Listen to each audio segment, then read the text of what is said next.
Aujourd'hui, je suis le numéro 1 dans la francophonie. Alors c'est super, hein. Je pense qu'il y a plein de gens qui se satisferaient de ça. Et moi, j'ai un feu en moi qui me dit il faut aller plus loin.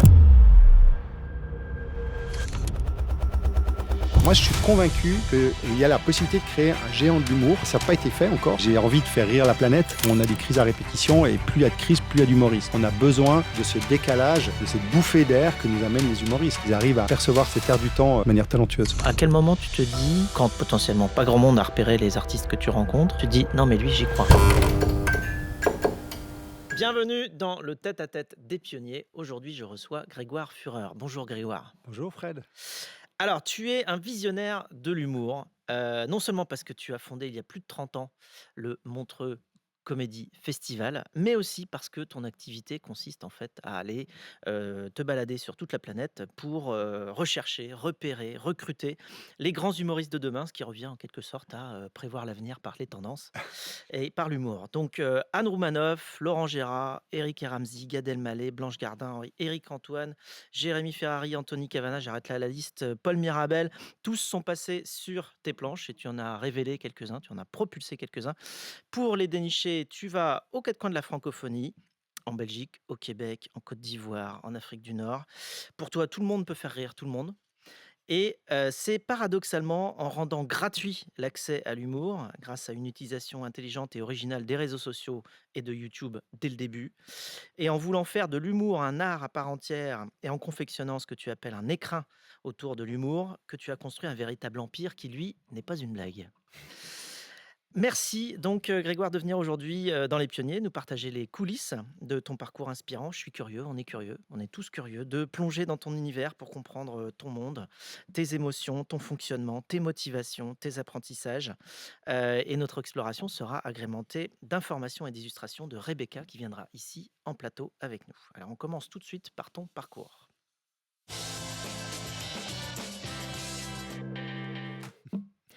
Tu es né en 68 à Genève, tu as grandi à Montreux. Ville alors connue principalement pour son célèbre festival de jazz, avant que tu ne viennes, tout chambouler avec ton festival d'humour. Alors quel type d'enfant tu étais? Plutôt blagueur? Plutôt bon public? Plutôt les 2? Non, j'étais, plutôt blagueur, j'étais un peu turbulent aussi, je faisais beaucoup de choses, un peu, on dirait aujourd'hui un comment on appelle ça? Un enfant, hyper dynamique ou comment? Un peu, suractif, Oui. hyperactif, voilà, je faisais Ah beaucoup de ça choses. c'est TDA je crois que ça s'appelle. Ouais, Ouais. sûrement un truc comme ça. Mmh. Mais, ouais, je faisais beaucoup de sport aussi, j'étais très sportif d'ailleurs ma première carrière, je voulais faire être footballeur professionnel donc, je m'entraînais beaucoup. Donc oui, je faisais beaucoup de choses, voilà, très actif. Et footballeur professionnel, tu voulais parce que tu étais attiré par le foot ou parce que Ouais, tu alors avais commencé à jouer au mon foot et père qu'il te était un plaisait? passionné de foot et il a lui-même a été, pro et puis mais à une autre époque, hein et puis moi c'est vrai que j'aimais bien ça donc c'était chouette, j'ai beaucoup aimé voilà, puis après j'étais dans les sélections donc tu vois, c'était une petite vie sympa mais j'ai toujours regardé sportif, parce que pour moi c'est important, c'est une hygiène de vie mais c'est vrai que ça m'a aussi aidé à démarrer le premier festival parce que comme j'étais très intégré dans un écosystème un peu people, local, très local, hein, à Du Montreux, foot? du foot et Ouais. des sponsors, voilà, tout qui m'ont un peu aidé au départ, ouais. Ça m'a permis de démarrer mon histoire, ouais. Alors justement, cette histoire, son démarrage, eh bien c'est Rebecca qui va nous la raconter. Alors, il paraît que tout a commencé par une histoire de potes. Brillant élève de HEC Lausanne, vous vous investissez autant dans les études que dans la vie du BDE. Qu'il s'agisse de soirées, de sorties sportives, d'événements, vous en êtes à l'initiative. Vous êtes alors sportif d'élite, mais une blessure vous empêche de poursuivre votre carrière pleinement. Et un jour, vous vous mettez en tête d'aider vos copains drôles, considérant que l'humour est un art majeur qui mérite un écrin, un grand festival. Bien décidé à convaincre des producteurs français, vous montez d'abord à Paris, vous parlez aux gens au culot. Et c'est comme cela que vous approchez Olivier Lejeune, devenu incontournable producteur, et que vous intégrez par votre audace, qui a accepté de venir à Montreux. Vous vous rendez d'abord au Festival de Montréal juste pour rire, et ce sera le choc. Vous appréhendez cette machine qui allie programmation ultra riche et partenariat télévisé. Vous passez ensuite des années à parcourir les scènes à la recherche de jeunes humoristes prometteurs tout en restant proche des artistes confirmés. Et vous réussissez là, à force d'insistance et prenant que content is king, que le contenu est roi, à obtenir le go de Gilles Marchand, le grand patron de RTS, la chaîne suisse, et devenir ainsi un pionnier de la captation de l'humour. Oh, je peux réagir à Ah, ce tu peux. bon, déjà, j'étais pas brillant en HEC, hein, parce que j'ai pas terminé, mais j'étais, j'étais effectivement avec mes potes en HEC. Non, mais c'est vrai que, j'avais des copains qui voulaient faire du stand-up et qui voulaient faire de l'humour et à l'époque, c'était très marrant parce qu'aujourd'hui, on a des comedy clubs dans toutes les villes.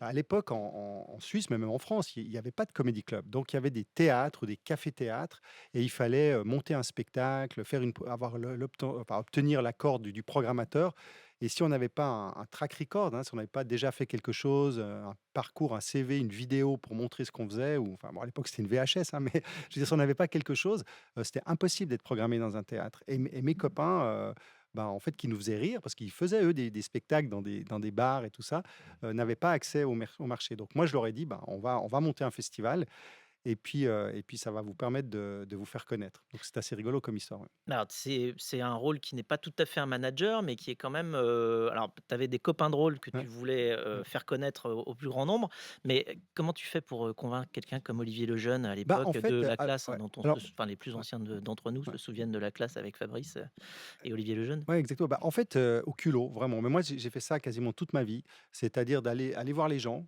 les rencontrer, donc essayer de les attraper. Alors, c'est vrai que ça fait un peu bizarre quand on raconte ça aujourd'hui, maintenant que ça fait Et 20 le ans que je culot, fais c'est pas forcément impoli, hein, enfin c'est non, juste, tu y vas, quoi. tu vas, mais tu vois, par exemple, bah, je savais où ils enregistraient leur émission, c'était, voilà, en pleine Saint-Denis, donc j'ai attendu la fin de l'émission. Ils sont sortis, il y avait plein de fans autour d'eux qui leur faire signer des autographes. Moi, je suis allé et je lui ai dit: «J'ai un festival et j'aimerais vous en parler» et donc j'ai capté le regard et puis Olivier m'a dit: «Ah bah, écoute, viens me voir, à mon bureau demain et puis, voilà l'adresse» et puis j'y suis allé.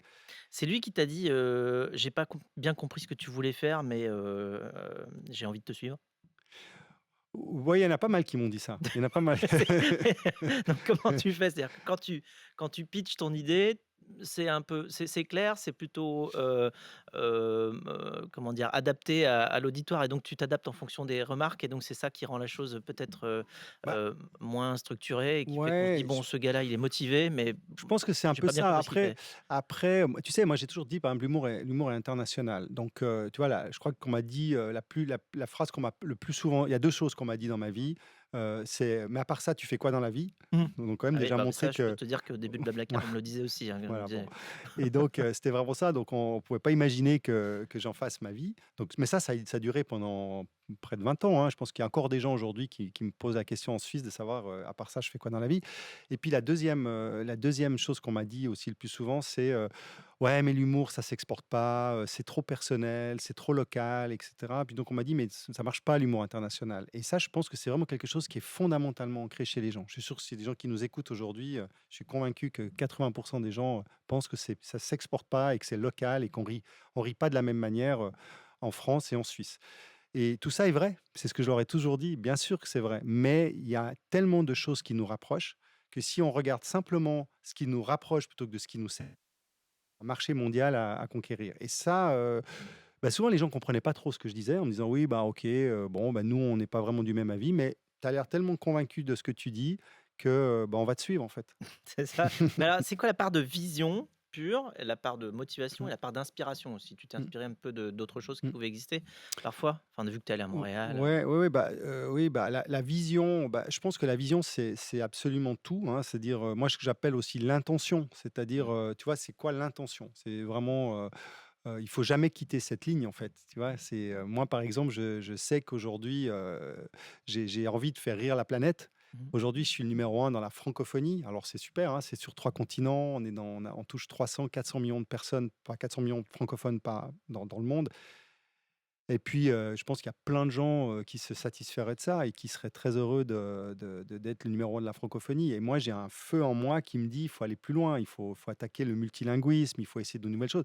Donc parce que je veux faire rire les gens. Donc pour moi, c'est faire rire les gens sur la planète. Donc cette intention-là, elle bouge pas, tu vois?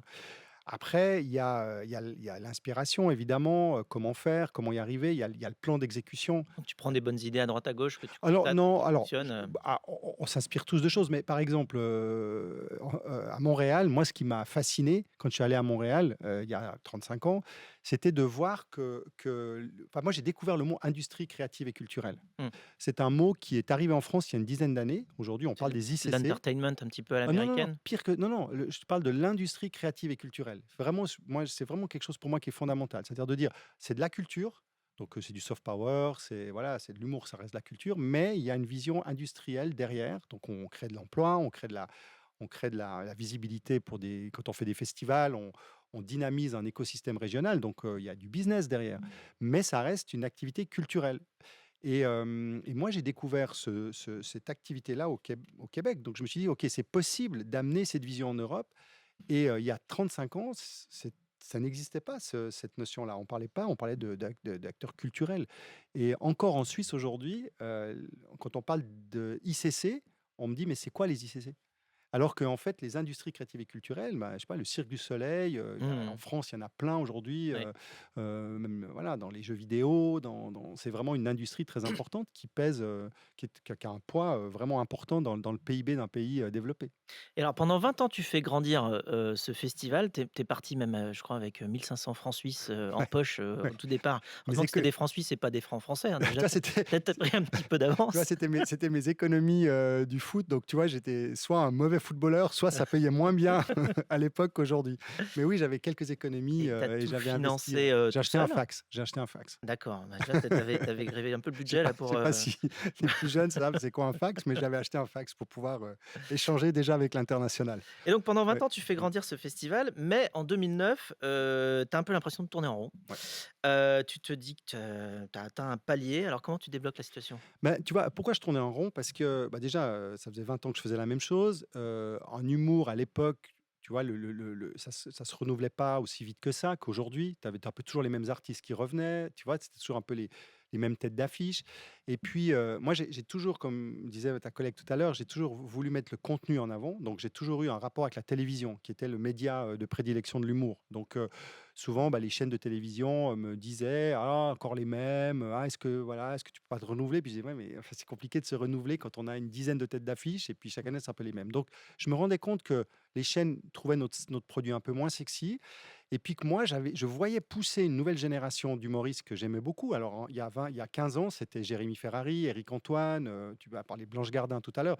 Des gens comme ça que j'arrivais pas à mettre en télévision, dans les chaînes, classiques parce qu'on me disait, oui, mais c'est pas connu, ou Ou c'est c'est trop trop vulgaire, cru ou c'est ou trop cru, etc., etc. Alors que moi, je trouvais absolument pas vulgaire ni cru, je trouvais ça juste génial. Et donc je me disais, ouais, j'arrive dans une espèce de. Je voyais que mon public dans la salle était jeune, que le public en télévision était plus âgé, et je me disais, il y a une espèce de grand écart que je vais avoir de la peine à combler. Et donc, bah, je me suis dit, la meilleure chose à faire, c'est de prendre une année, entre guillemets, sabbatique. Que je dis sabbatique, vraiment de manière un peu imagée, mais de me dire, plutôt que de retourner à Avignon, festival de mmh. théâtre, à Montréal, retrouver les mêmes personnes, les mêmes producteurs, à parler des mêmes problèmes, je vais plutôt aller voir des festivals tech ou des festivals d'innovation. Mmh. Donc, Donc tu voilà, sors de complet, ta zone de confort et complet. là tu vas voir autre chose Je vois autre chose, donc j'étais et voir tu TED, j'étais découvres voir les conférences TED, ouais. par exemple. Mais ce qui a vraiment changé ma vie, c'était, bah, j'avais à l'époque un ami qui travaillait avec moi, mais qui s'occupait de la chaîne YouTube, du festival, qui démarrait, et qui me dit: «Mais toi, tu es suisse, il y a un événement incroyable à Genève qui s'appelle LIFT, qui a été organisé par un gars génial qui s'appelle Laurent Haug». Et il me dit: «Mais tu es suisse, va là-bas, c'est vraiment la Mecque de la tech, c'est le festival des idées, il y a plein de gens incroyables». Donc moi, je regarde sur internet, et je vois que leur prochaine session était en Corée du Sud. Donc je me dis, c'était quelques mois plus tard, donc je me dis: «Bah, ça va me faire du bien déjà d'aller à l'autre bout du monde, ça va me changer la tête», et donc je suis parti en Corée du Sud. Et je suis arrivé, sur cette conférence où effectivement j'ai rencontré les gens qui montaient YouTube, en fait, qui étaient derrière YouTube. Alors ça existait déjà YouTube, mais c'était, voilà, moi j'en avais jamais entendu parler, et j'ai parlé avec eux et j'ai vu les démos, j'ai vu des choses, qui m'ont complètement inspiré, et je me suis dit: «OK, bah, c'est là qu'il faut aller, quoi, c'est là qu'il faut aller». Et donc là, tu décides de rendre, quelque part, disponible sur YouTube Mmh, tous les humoristes que ouais, tu peux croiser, mais aussi de les rendre gratuits et ouais, là, c'est là qu'on te dit, «Tu un peu fou parce que si ouais, tu fais tout gratuit, tu auras plus personne dans tes ouais, salles». ouais, ouais. Et alors qu'est-ce qui s'est passé, bah, finalement? Bah, j'ai pas écouté. Voilà, J'ai pas écouté. Donc j'ai dit: «Bah, on va le faire parce que on va le faire quand on va même. le faire quand même». Et puis j'ai aussi eu à ce moment-là, la chance d'avoir, un service public en Suisse qui était le gros sponsor du festival, qui a acheté les droits du festival. vous avez cité Gilles Marchand, donc lui était le patron de la télévision suisse romande, et je lui ai dit, Gilles, RTS, ouais. la RTS, oui, et je lui ai dit, Gilles, moi je rentre de Corée, voilà, j'ai vu que je pense que les chaînes YouTube, enfin, on l'appelait même pas les chaînes YouTube, mais je disais les chaînes digitales, il y avait Dailymotion aussi, c'était la fin de MySpace. Enfin, j'ai dit, il faut qu'on partage les droits. Donc moi j'ai besoin que tu m'autorises à ce que je te donne en télévision pour ton public, je puisse le mettre aussi sur les réseaux sociaux, parce que à l'époque c'était pas évident, ils achetaient les droits, tout réseau confondu. Et ça a été un pari gagnant parce que quelques années plus tard, alors ça a mis du temps, hein, parce que on est en 2008. Moi, je pense que ma chaîne YouTube a vraiment décollé en 2014, donc 5-6 ans après quand même. Mais c'est vrai que les artistes me disaient, ah, c'est dingue, j'étais à Montpellier, je prends un exemple, ou à Bordeaux, et le public me disait, je vous ai découvert sur la chaîne de Montreux Comédie. Et donc les artistes me disaient, c'est pas le passage en télévision sur France 4 Ouais. ou France 2 qui m'a amené du monde dans la salle, c'est le passage de Montreux sur YouTube. Et même eux, certains artistes, savaient même pas identifier que je les avais mis sur YouTube en fait. Donc, ils me disaient, ah, je savais même pas que j'étais sur YouTube. Et du coup, bah, j'ai senti que là, j'avais gagné mon pari d'entrepreneur en fait. Et alors Paris encore plus gagnant parce qu'après est arrivée la pandémie Mm, et donc le fait que toi tu sois déjà prêt quelque part mm, à savoir diffuser, ton contenu sur internet a mm, fait que, tu as pu, mm, accélérer. Comment ça s'est passé? Alors il y a beaucoup pour les arts et la culture, ça a mm. été quand même une période extrêmement difficile, mais toi tu es passé au travers? Ouais, on a fait une année difficile parce que toute la partie live de notre business a été fermée, donc Oui. ça a été très compliqué. Mais c'est vrai que tout d'un coup, bah, je voyais des gens qui disaient, ah, il faudrait qu'on mette des trucs sur YouTube. Et moi, nous, on était déjà. Donc, on a évidemment, ce qu'on a fait, c'est on avait plein d'anciens galas ou d'anciens spectacles dont on avait les droits. Et on s'est dit, ben, tiens, on va les mettre sur la plateforme pour que les gens puissent avoir des spectacles entiers et non pas des extraits sur YouTube. Donc, ça a très bien marché. Et puis, ce qui a aussi été fou, c'est que tout d'un coup, ben, plein de gens avec qui on n'avait pas le temps de parler à l'autre bout du monde, bah, notamment en Afrique, beaucoup de gens avec qui, ah, bah, ça serait bien qu'on se voit une fois. Enfin, tu vois, comme c'était avant la pandémie, puis on n'arrivait jamais à se voir. Moi, j'avais jamais le temps d'aller en Afrique, j'avais jamais le temps de venir en Europe. Puis c'était une espèce de, ça serait bien qu'on se voit. On se voyait pas. Bah, là, du jour au lendemain, on s'appelait, on zoomait, Vous êtes plus en visio, ouais. et on commençait à monter des choses. Donc c'est vrai que ça a permis d'accélérer énormément nos Alors affaires. accéléré entre avant et après, la pandémie, enfin Bah, entre avant la ouais. pandémie et aujourd'hui, Bah, tu chiffres globalement, comment? voilà, on fait à peu près 3, enfin, chiffre d'affaires à peu près fois 3 quoi, par rapport à C'est 2019. On a incroyable comme fait fois 3. accélération en très peu de temps, quoi, Ouais, non, non, grâce au c'est digital. incroyable. Alors, voilà, tout n'est pas, voilà, il faut structurer maintenant parce que c'est vrai que c'était une croissance très rapide, un peu violente aussi. Mmh. Enfin, vous avez, vous avez l'habitude. On a connu Mais ça moi, dans chez Blablacar, ouais. nos métiers, c'est moins l'habitude quand même. Donc, il faut structurer un peu tout ça. Alors, tu es aujourd'hui à la tête d'un groupe qui s'appelle Joke Nation. Ouais. Qu'est-ce que c'est Joke Nation? Bah, en fait, Joke Nation, ça reprend un peu cette vision dont on parlait au début, la nation du joke, la nation du gag. En fait, voilà, on est unifié par l'humour. Et c'est une marque qu'on a créée et qui aujourd'hui est un peu la marque du groupe, en fait. Même si, voilà, on l'a encore pas vraiment lancée à l'échelle mondiale, mais, Donc, c'est des mais spectacles à Montreux, à Cannes, à Lille, à Abidjan, à Montréal, à c'est Johannesburg. un circuit. En fait, nous, aujourd'hui, on gère 6 festivals ou événements dans le monde. Mmh. On gère Lille, Montréal, la Belgique, la Suisse. Voilà, on a parlé avant de l'Afrique du Nord. On est en Tunisie, en Algérie, à Abidjan, au Congo et en Afrique du Sud. Et en fait, finalement, c'est le dénominateur commun de tout ça, Joke Nation. Moi, je suis convaincu qu'il y a la possibilité de créer un géant de l'humour. Et ça n'a pas été fait encore. Et je crois que si ça n'a pas été fait, c'est parce qu'il y a deux choses essentielles dans nos métiers. C'est de garder l'artisanat, parce que dans l'humour, tu peux pas créer un humoriste. Autant je pense que tu peux créer, je ne suis pas dans la musique, mais je pense que dans un bon studio, peut être capable de créer un tube, ou en tout cas créer une chanson. Moi, je pense que je ne sais pas chanter, si quelqu'un travaille bien sur le mixage, il arrivera plus ou moins à me sortir quelque chose. Ouais, il y a forcément quelqu'un de très bon sur la chaîne, mais c'est Ouais. pas forcément celui du départ. Ça peut être tous ceux qui font la Voilà. musique après. Mais Je connais pas la musique, donc peut-être des gens vont me dire que j'y connais rien, mais j'ai le sentiment que c'est plus facile de construire. D'ailleurs, on le voit aussi quand les gens reprennent des tubes des anciens. C'est marrant parce que c'est une interprétation différente et puis on est content parce que la musique est cool, etc. L'humour, c'est tellement personnel que tu peux pas prendre le texte de Paul Mirabel et le donner à Blanche Gardin. Ça va pas marcher. Mm. Par contre, ce qui est possible, c'est de scaler et d'industrialiser un certain nombre de process, le marketing, la oui, production, tout ça. Et c'est ça, Joke Nation. faire connaître, faire C'est ça, grandir. Joke Nation, c'est Mm. faire grandir en utilisant des moyens de scaling, mais en respectant.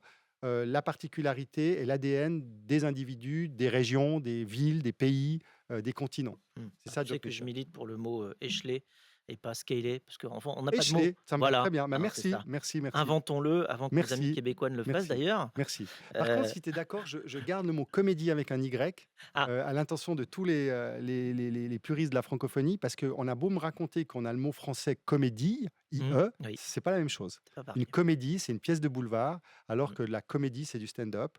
Et le stand-up non plus, on l'a pas en français, on a le seul en scène, mais Fabrice Lucchini et Blanche Gardin ou Paul Mirabel, ils font pas le même métier. Mm. Tout à fait. Pardon pour ce petit cours sur le comédie. Alors, on a fait le tour d'un bout de ton parcours. On va maintenant passer à tes passions. Ah, chouette. Ton monde, tes passions, ta grande passion à toi, c'est l'humour et l'humour partout. Rebecca. Et parmi vos productions, l'Hilarious à Lille, un festival de show concept, créer des spectacles et expériences qu'on ne peut pas voir ailleurs. Un moment de rencontre, d'énergie pour se différencier des autres et pour réunir parfois jusqu'à 10 000 personnes. Et en tant que pionnier du rire que vous êtes, vous avez présenté en 2022, lors de la première édition de ce festival de l'humour, une première mondiale, une innovation, la réalité mixte, le premier spectacle humoristique holographique du monde présenté à Tourcoing. Le duo humoristique composé de Cécile Giraud et Jens Stotz s'est prêté au jeu de la réalité mixte. L'un est sur scène pendant que l'autre est matérialisé en direct alors qu'elle était à Paris. Muni d'un casque de réalité virtuelle et grâce à quelques caméras et écrans installés dans la salle, Jens Stotz a pu interagir en toute tranquillité avec son binôme. Une petite révolution qui permettrait de créer un festival de l'humour, pourquoi pas à l'international. Oui. Alors, J'ai pas de passion dans la vie, en fait, finalement. Quand je vous entends, je travaille et ma passion, c'est le travail, c'est la même chose. ah ben, c'est Mais justement ce ça qui est un aussi peu vrai, ce qui qui est un te peu vrai. rend exceptionnellement efficace, je pense, parce que quand Mais on c'est est vrai. motivé, Ouais. on déploie une énergie Mm, bien plus grande. Et alors justement, puisque tu as déployé l'Hilarious mm, à Lille, mm. on a une question et même deux pour toi de la part de quelqu'un que tu connais bien, qui s'appelle Xavier Bertrand, le président des Oh là Hauts-de-France. là. Alors Grégoire, cette interview, ça se passe comment? Bon, j'ai une question à te poser. On est en 2024. En 2030, comment tu imagines l'Hilarious dans les Hauts-de-France? Dis-moi. Puis je sais pas si j'ai le droit à une deuxième question, mais s'il y en a une deuxième, il y en a une qui me brûle les lèvres. Comment quelqu'un d'aussi sérieux que toi peut faire d'aussi belles choses dans le domaine de l'humour? Dis-moi tout. Alors, Ah ouais, belle question. ouais, Bah, deux belles questions. d'abord, ça me permet de dire à quel point je suis heureux d'être dans les Hauts-de-France et à Lille et dans d'autres villes, hein. C'est dans le Nord qu'on rit le plus fort? C'est vrai. Non, mais c'est vrai que c'est un endroit. Alors, je pense qu'on rit beaucoup dans pas beaucoup d'endroits, mais c'est vrai qu'il y a un public très chaleureux. Les artistes adorent aller jouer dans le Nord parce que justement, il y a cette proximité avec le public qui est très chaleureux. Et c'est une terre d'entrepreneurs aussi, ce qui me plaît beaucoup. Ce que j'ai découvert en y allant depuis 3 ans maintenant, il y a vraiment tout un écosystème qui soutient et qui a une vision pour cette région.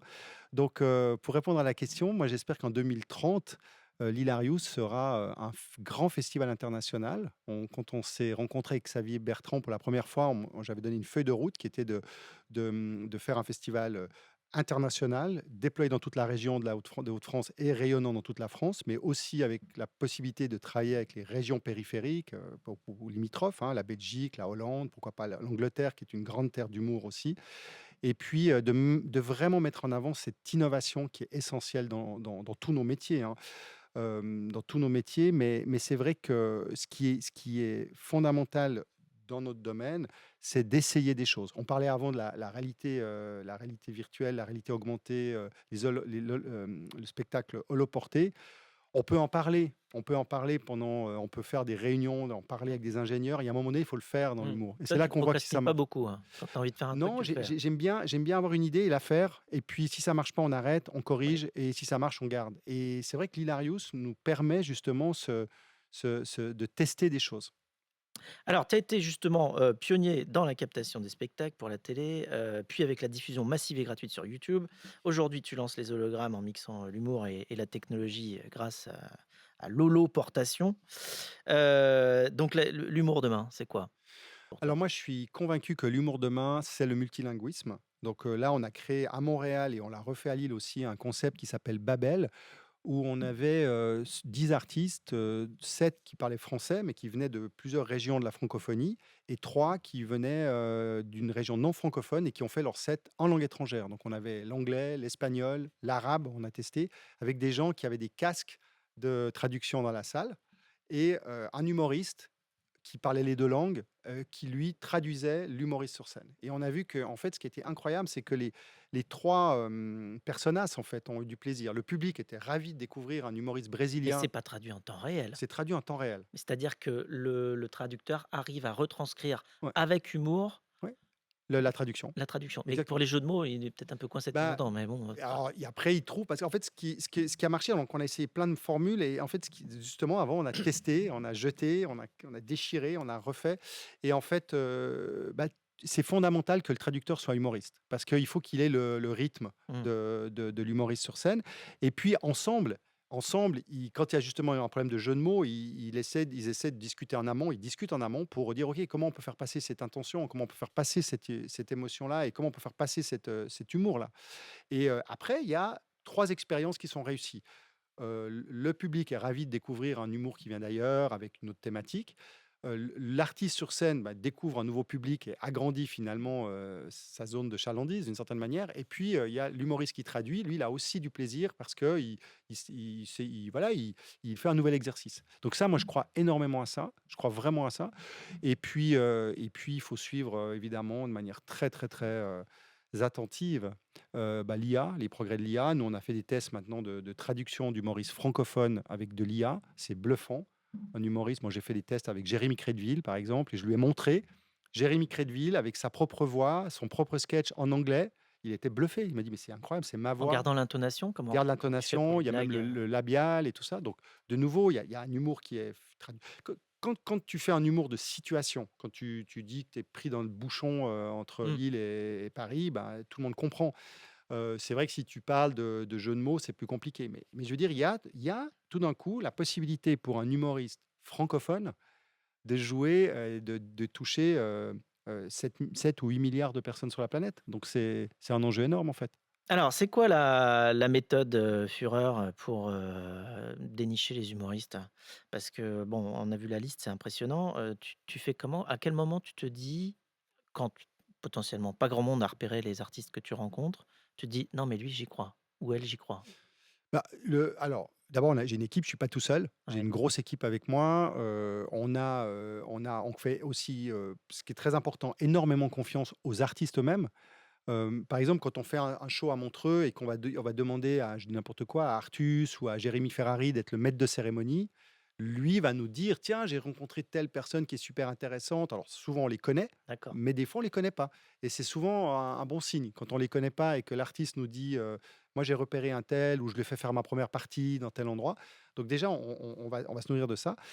Et puis après, on va vérifier. C'est-à-dire que nous, on essaie de tout aller voir. Donc, on a bah, la petite Marion Monin qui est avec moi, qui va voir des gens. Il y a Léa, il y a Yann Renoir, il y a Chloé Cocter, et j'en oublie certainement plein. Et après, comme on est aussi sur un grand territoire, on Il est en faut que ça vous Afrique. fasse rire tous pour que ça passe ou pas? Non, non, non, S'il non. y en a 2 qui disent: «C'est super Non. drôle» et 2 autres qui disent: «Ouais, moi je trouve Non, ça non, non, nul», non, comment tu fais? non, au contraire, il faut faire très attention on programme pas pour soi, hein, on programme pour le public. Oui. Donc, Alors donc tu es capable de programmer des fois des artistes qui t'ont pas fait rire? ah bien sûr, bien Bon, je sûr. demande pas les noms, hein, Non, non, non, mais non, mais bien sûr, il y a des artistes voilà, qui ont heureusement, on n'a pas tous le même rire, sinon ce serait triste. Donc, il faut, après, voilà, il faut bien sûr respecter ça. Et puis après, il y a des gens, par exemple, aujourd'hui, en qui j'ai confiance. Par exemple, si quelqu'un me dit, j'ai vu un tel artiste et que, franchement, tu peux y aller les yeux fermés. Certaines personnes aujourd'hui, je vais leur faire confiance, je leur dire: «OK, ça vient de lui, je sais qu'il a un goût sûr, je sais qu'il ne s'est pas trompé dans le passé». Puis après, Dieu merci, bah, on se trompe aussi parfois, mais l'expérience fait qu'on sent les choses. C'est-à-dire on sent l'originalité, le caractère unique, le fait que après il y a aussi par exemple, on sait que l'artiste va être capable de délivrer sur une grande scène. Tu vois, un des soucis qu'on peut avoir parfois, c'est de voir des artistes dans une petite scène, sur un comedy club, devant un public acquis, et puis de se dire, on va le prendre. Par exemple, l'exemple de Paul Mirabel est très bon. Quand Paul Mirabel vient à Montreux, les artistes, ses précédents passages étaient dans des petites salles. Est-ce que Paul Mirabel, qui est un jeune artiste inconnu, va être capable de conquérir 1600 personnes en Suisse de public qui n'a jamais entendu parler de lui, c'est un vrai pari. Mais c'est vrai que le fait qu'il soit figé devant son micro, qui bouge pas, on s'est dit, bah, ok, ce qui est drôle, c'est ce qu'il dit.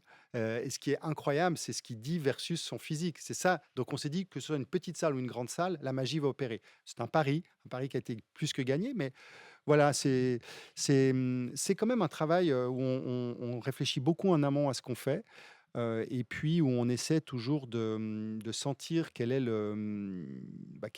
c'est toujours quelle est la bonne énergie du moment en fait. C'est ça qui est important dans l'humour. Alors ça sert à quoi l'humour? Est-ce que tu penses que c'est une Oh là là, thérapie du monde? Non, mais je pense que c'est on pourrait sûr. faire toute une autre émission sur le sujet, mais Non, non, mais disons c'est sûr, c'est une thérapie du monde. Bah, alors, on n'a jamais eu autant d'humoristes aujourd'hui dans le monde, qui, je pense, le monde n'a jamais été aussi brutal et aussi difficile qu'aujourd'hui. En tout cas, si je prends les 10 dernières années, peut-être qu'il Mmh. a été plus dur il y a des années où j'étais pas né, mais c'est quand même difficile. On voit qu'on a des crises à répétition et plus il y a de crises, plus il y a d'humoristes. Donc c'est quand même, aujourd'hui, on a besoin de ce décalage et de cette bouffée d'air que nous amènent les humoristes.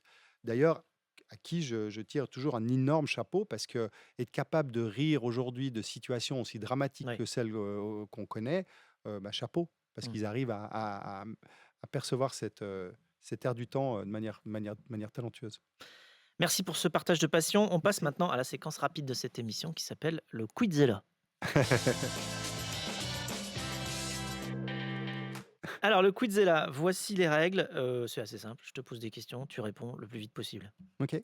OK, c'est parti. Alors le sketch que tu conseilles à tout le monde de voir? Bah, le sketch de Paul Mirabel, tiens. Ah, la plus grande vertu du rire?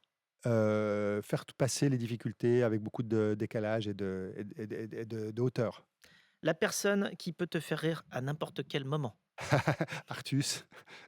Le rire, est-ce que c'est sérieux?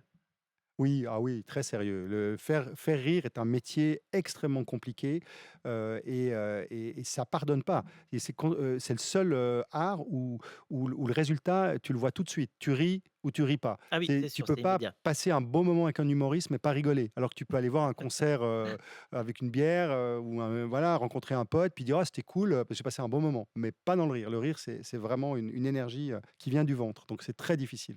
Ta potion magique à toi? Le sport. Ta kryptonite à toi? Je sais C'est pas qui c'est quoi la kryptonite? c'est ce qui t'affaiblit, comme Superman, tu sais, quand il y a Ah! la kryptonite. Non, pas. Parfois moi-même. Ah! La dernière blague courte qui t'a fait rire? C'est difficile. C'est le bla je sais pas, j'y arrive pas Elle est comme pas ça. mal celle-là, C'est hein? le Elle est très courte, elle est c'est bien, l'histoire je d'un sais pas. Suisse, d'un Français, je sais pas, qui monte sur un bateau, Et il y qui en a vient un de qui tombe à l'eau, voilà, je d'accord, dirais pas lequel aujourd'hui. OK, bon, c'est pas le moment. Si tu n'avais pas pu faire ce que tu fais aujourd'hui, tu aurais fait quoi? Ouh là là, je sais pas. Peut-être du business parce que j'aime bien c'est bête comme réponse, mais c'est une très bonne question, très intelligente, mais c'est une bête réponse. Non, Non, autrement, c'était parti pour être une bonne j'aurais pas blague. été humoriste. En fait, j'aurais jamais pu monter sur scène parce que c'est trop dur et je trouve que les artistes sont incroyables de pouvoir le faire. J'aime bien monter des projets. J'adore monter des projets. Je trouve que c'est très excitant d'avoir une idée et de la transformer et de la voir X mois plus tard réalisée. Donc peut-être j'aurais fait du business, tout simplement. Bon, ton plus grand rêve aujourd'hui? Vivre jusqu'à 140 ans. 140 ans, je note, hein. Ouais. On fera Il une paraît que autre c'est possible. J'ai non, croisé mais on l'autre fera jour une autre émission, j'ai croisé l'autre éclairée. jour, dans un hôtel, une personne qui m'assurait qu'aujourd'hui, biologiquement, on pouvait vivre jusqu'entre 120 et 140 ans. D'accord. Alors, J'ai pris la version haute. qu'est qu'est-ce que l'esprit pionnier pour toi? L'esprit pionnier, c'est ouais, vraiment pour moi, c'est de partir, je l'ai dit déjà une fois, c'est de partir à l'aventure sans savoir où on va. J'aurais adoré, être, si j'avais vécu au 15e siècle, j'aurais adoré partir sur un bateau et sans savoir où j'arrive. Et pour finir, si les 8 milliards d'êtres humains nous regardaient aujourd'hui dans Les Pionniers, quelle serait la plus belle phrase que tu leur adresserais? Amusez-vous, rigolez, prenez les choses avec légèreté et rien n'est grave, en fait. Alors, on va se quitter, sur cette chanson que tu as sélectionnée. Mmh, ouais. Je peux dire pourquoi ou? Et exactement, tu vas exactement nous raconter pourquoi. Alors, pour plein de choses. D'abord, parce que Freddie a vécu à Montreux. Freddie Et- Mercury, Freddie hein, Mercury, pour pardon, oui, Freddie pour excuse-moi. les intimes, mais Voilà, bon, Freddie, Freddie Mercury de Queen, donc. voilà, lui, il savait pas qui j'étais, mais moi, je savais qui il était. Et je l'ai vu très souvent sur les quais à Montreux. Et c'était incroyable d'avoir cette personne mythique qui vivait dans la même ville que moi. J'ai vu des concerts, un concert notamment de Queen qui répétait avant sa grande tournée, je sais plus dans quelle année, où j'étais dans la salle, j'avais eu des billets et je m'étais dit waouh, c'est ça que je veux faire, de l'entertainment. Et j'y pense souvent. Et puis cette chanson particulièrement, ou ce morceau particulier qui prouve à quel point quand on a une vision artistique, quand on a une envie Bohemian artistique, Rhapsody. Bohemian Rhapsody, Ouais. voilà, qui a été blacklisté ou qui a été Personne n'en interdit par toutes Ouais. les chaînes de radio du monde avant que ça devienne un hit mondial. 2 fois numéro 1 dans les charts américains à 20 ans d'intervalle, ce qui est quand même unique. Et ça montre à quel point quand on a une idée artistique, ou une idée tout court, même une idée de business, et qu'on vous dit non, c'est pas pour ça que c'est une mauvaise idée. Et c'est ce que tu as fait avec Alors, le Montreux Comedy. Modestement par rapport à Queen, mais Et c'est un peu donc mais grâce aussi à Freddie Mercury. c'est grâce à que Freddie Mercury. l'on doit. Mm. C'est un peu grâce à lui qu'on a le Montreux Comedy Festival aujourd'hui. Merci Grégoire de nous avoir partagé Mais merci, Fred. tes passions de pionnier, tes émotions. Merci. À bientôt Mais oui, à très bientôt, dans 140 ans. dans 140 ans. C'est ça. 140 ans.